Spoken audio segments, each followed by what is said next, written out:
Hi there, this is Mark Killian. Welcome to Mark Killian's channel, where we are always learning, and this week we are learning about a box. What does this box do? What magic does it contain? Let's find out.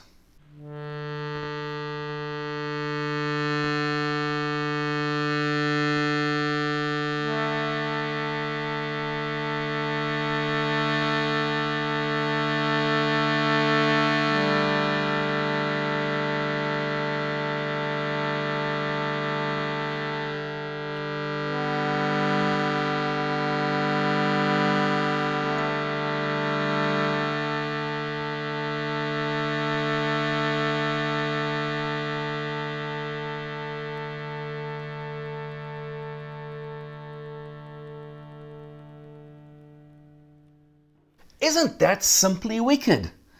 This thing, as you can see, is laid out with these little switches on here. Well, not switches, they're like little covers, as you can see, basically mimicking a piano keyboard. C, D, E, F, G, A, B, C, with the sharps and the flats over there, just like you'd find on a piano keyboard. And the mechanism behind it is a system of bellows. Now, let me turn this around here and show you. When I push that, you see these bellows here? They, from these holes here, are sucking air in and then blowing them out that side. Now, let me pop this down here. If I have nothing open here, as you can see, when I blow, this thing just opens up. The air's got nowhere to escape.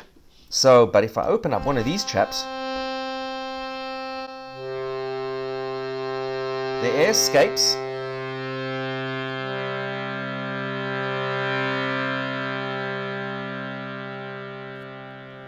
I mean, it's just a beautiful sound, and I really, really love this thing. Now, how does this thing make a sound? Behind these holes here are reeds, little, what they call freestanding reeds, made usually from brass or bronze. Now, where does this come from? Well, funny enough, this is exactly the same technology that was developed in Europe in the late 1700s and became hugely popular in the 1800s and 1900s in Europe, and it's called a pump organ. Now, many of you would probably have seen a pump organ in, if not your grandmother's house, pictures of your grandmother's grandmother's house. They were very, very popular in Europe throughout the last couple of centuries, and churches who couldn't afford a proper pipe organ would have little pump organs. You've heard of a harmonium in Indian music or Pakistani music or Qawwali music, where they sit, I'll put a picture up here, and play this thing, and they're also pumping. Well, it's the same idea. That's got a keyboard. This doesn't. This has a representation of a keyboard with little switches. And basically the mechanism behind that is the same that a harmonica is. It's the same that a melodica is. It's the same that the harmonium is, and then the Shruti Box. It's pretty brilliant that this 300-400-year-old technology is still with us today. Of course, in the Western world, the only thing that really remains that is hugely popular is the harmonica. But in India, the harmonium and the Shruti Box are still everywhere. Now, I'm going to show you something unbelievably cool.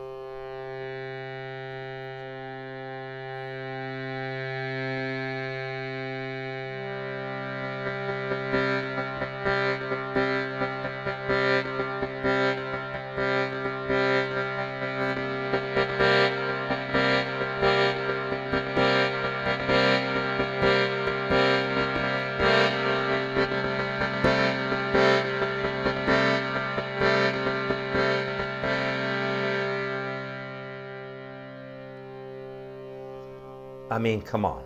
Really? That's fucking awesome. And I've used that technique on a couple of recordings. It's a way to just get some rhythm out of this thing. What I was doing there, in case you couldn't see on that camera, is just hitting the side. But you can also hit here, or you can do things. You can do whatever you want. Okay, quieten down. Settle down. So let's go take a quick look. Here is a track from a movie I did called North by El Norte, some 12 years ago or something. This movie was set in Tirana, and it's actually the movie that through which I discovered Mexico and fell in love with Mexico, because I went down to TJ to research music of the area. Even though this is not a Mexican instrument, I ended up using this in the soundtrack. So let's go check it out. Here is one track called Uncle John, where I used a rhythmic technique by doing that. So let's go check that out.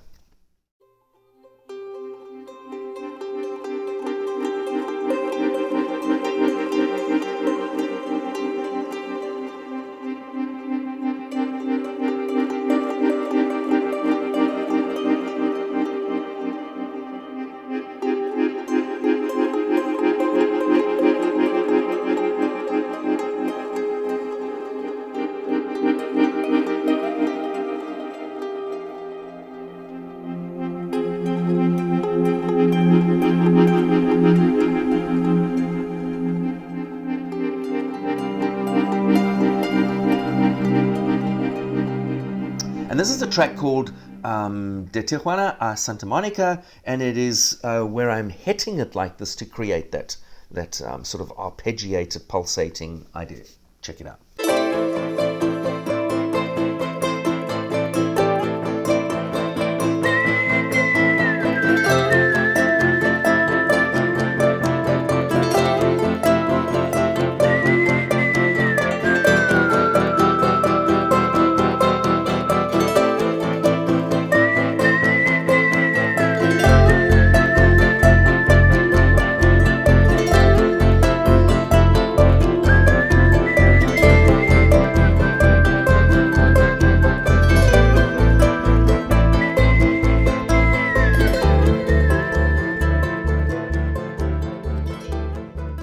And then I also used it on my own solo record called Los Ancianos, which I released some years ago. This track is called Himalaya.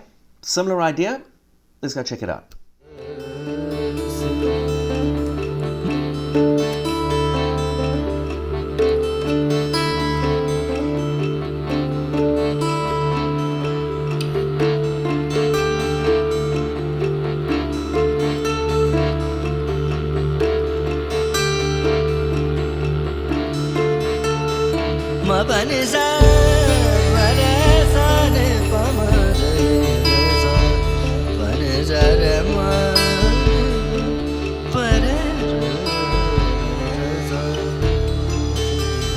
Okay, so now a little bit of the understanding of Indian music, which is central to why this box even exists.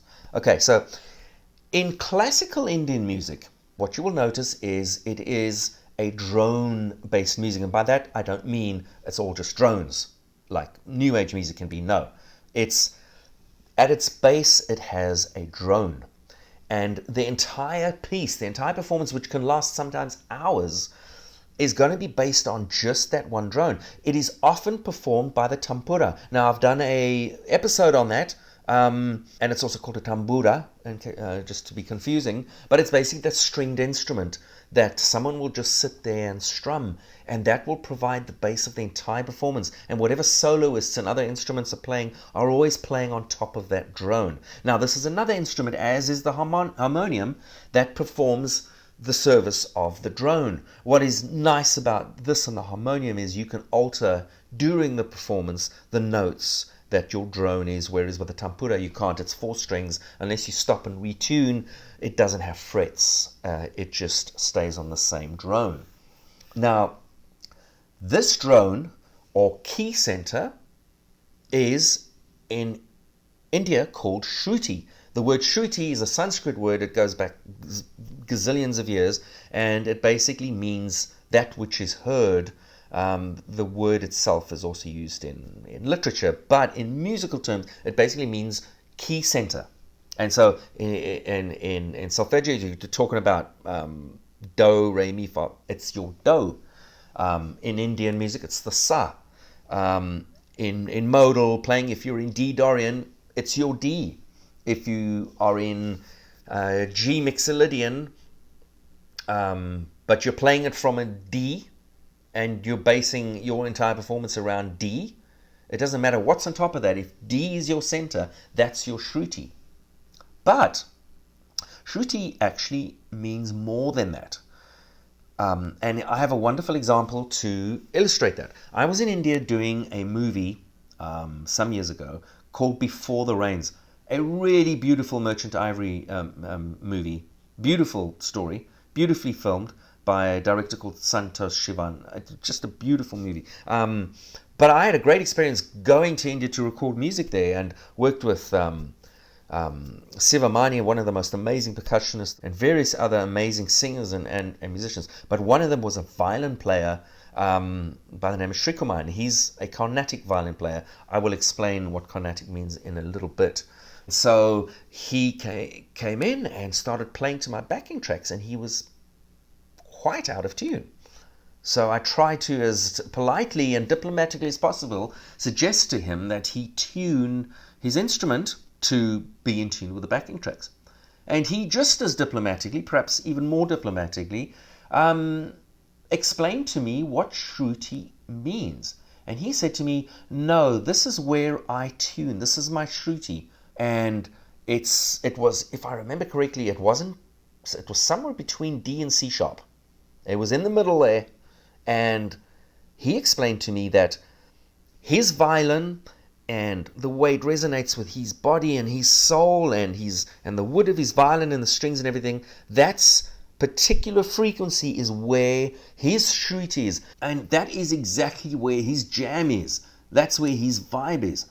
And so I had to tune in Pro Tools or Logic or whatever I was using at the time. I had to tune my backing tracks down to where his Shruti was.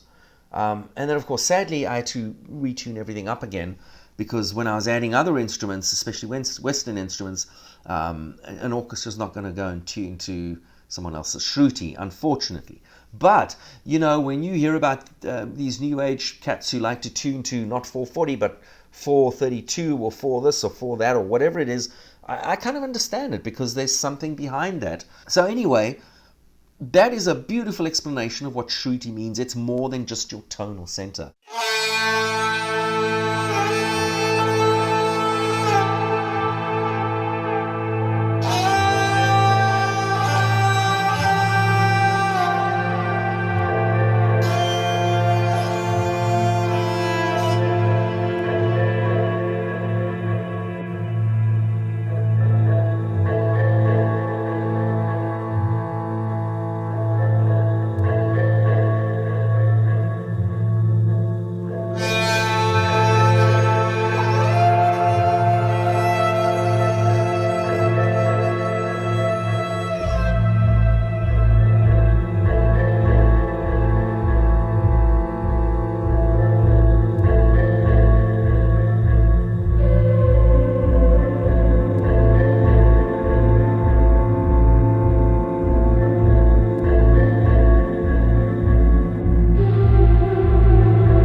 Okay, now I mentioned Carnatic music earlier. In Indian music, there is popular music and classical music. Now, in classical Indian music, there are two distinct different types. There's the classical music that exists in the North Indian classical music, and the classical music that exists in the South, or Carnatic music. Just like there's North Indian cuisine and South Indian cuisine, and they are very different. It's the same with music. Now, how would you tell the difference? North Indian music is, I don't know if you're familiar with Ravi Shankar and the sitar, what the Beatles did, for example. That was North Indian classical music. That music has links to Qawwali and to Pakistani music and Iranian music, Persian music, and gypsy music. And this goes, you know, back hundreds and hundreds of years, and a very interesting study if you ever have time to look into where gypsy music and Persian music and Indian music all have similar roots. But to get back to Carnatic music, Carnatic music is mostly a vocal music, and although you will find flutes and all sorts of other instruments participating, it is centered around deep improvisation of vocal music. And so the Shruti Box, you will find, is very common in Carnatic music, because it's, you know, it's a kind of a soft sound, very suited to vocals, to singing. And, you know, just researching for this last night, I came across a geezer in England who makes these things. which is fine. I'm sure many people make these things around the world. But what is cool, and I just discovered this last night, so I really want to buy this for myself for Christmas, or, hint, hint. He's got 3 models, I believe I can't remember the name of the company, I'll put it up here, or his name, but he's got 3 models, M1, M2, and M3. The M3 has a pedal, and the pedal connects to here. And so with your foot, you can do this bellow movement without having to use your hand. And so your hand is free for your beer. So, thank you all for watching. Get your Shruti on. Go and pick up one of these things. They're not terribly expensive. Any Indian import store, music import store is going to carry these. It is an easy instrument to play. It is a wonderful instrument to play. You will have a lot of fun with it. It's portable, and this box is befok. So go check it out, and thanks for watching. I'll catch you next week. Don't ever stop learning.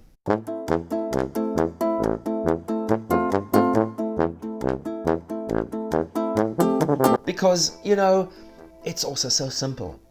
Even a caveman can do it. And then in this other cue, and then in this other cue from, and then in this other sock, not playing it, okay, just forget it. You already explained this very nicely. A track from, oh my god, now I'm forgetting. You fucking heathen. How did you forget that? That's where his jam is, dog. You know what I'm saying? Okay, now I've lost my train of thought. Now you're just rambling. Okay, so let's maybe just do this as a separate thing, because... No, you've already done that. Let's try that all again. So about 10 years ago, I did a movie called... about 12 years ago, or 2000... about 12... Okay, let's try that all again. Alright, so I hope you've enjoyed this episode. What the fuck? Hi there, this is Mark Killian. Welcome to this week... Alright, fuck it.